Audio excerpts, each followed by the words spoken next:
If so, you're going to want to hear the incredible story of Elijah.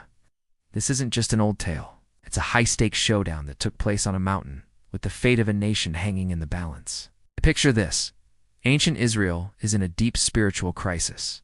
The king, Ahab, and his powerful queen Jezebel have turned the people away from worshiping God and towards a false deity named Baal. They've built temples for Baal and have hundreds of his prophets on the royal payroll. It seems like everyone has forgotten the God of their ancestors. But not everyone. Enter Elijah, a rugged, fearless prophet of God. He is a lone voice in the wilderness, and he has a message for King Ahab. He declares that because of their idolatry, a severe drought will strike the land. There will be no rain, not even dew, until he says so. And just like that, the skies dry up. For 3.5 years, the land is barren and the people suffer. It wasn't just a random act. It was a direct challenge.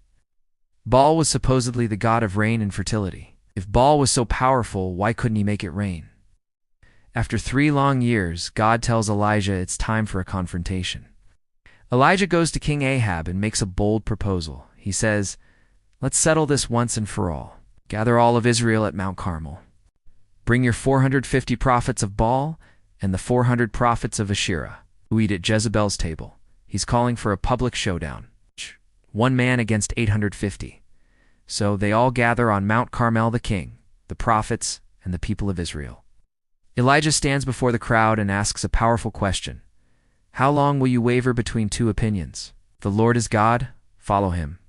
But if Baal is God, follow him. The people are silent, caught in the middle, unsure of what to believe. So Elijah lays out the terms of the contest. I am the only one of the Lord's prophets left, but Baal has 450 prophets. Let's each take a bull. The prophets of Baal will prepare theirs, and I will prepare mine. We will lay them on the wood, but we won't set fire to them. The people agree. It sounds like a fair test. The prophets of Baal go first. They prepare their bull and begin to call on Baal. From morning until noon, they shout, "Baal, answer us." They dance around the altar they had made, but there's no response, no voice, no fire, nothing. As midday approaches, Elijah starts to taunt them. "Shout louder," he says. "Surely he is a god. Perhaps he is deep in thought, or busy, or traveling. Maybe he is sleeping and must be awakened." His words sting, but they also highlight the absurdity of their worship. Spurred on, the prophets of Baal get even more frantic.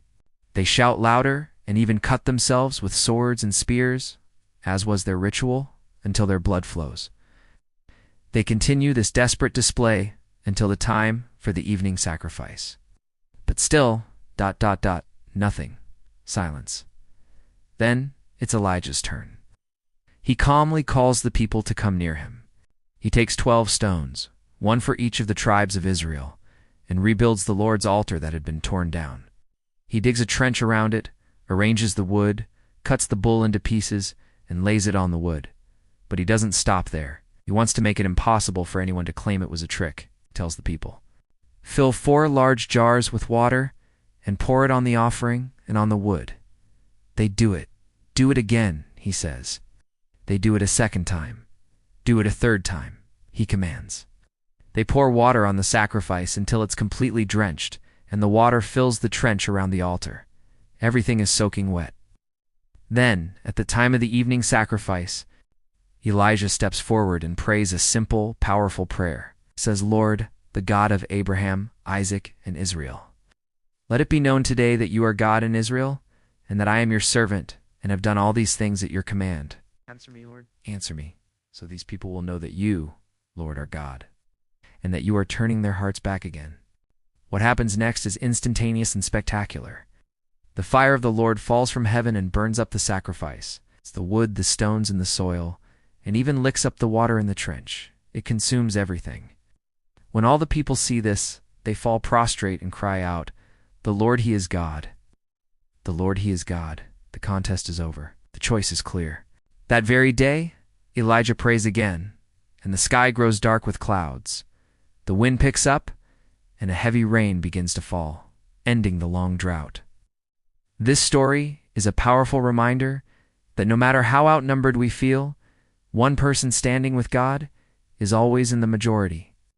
It's about courage, faith, and the undeniable power of the one true God. Thanks so much for watching.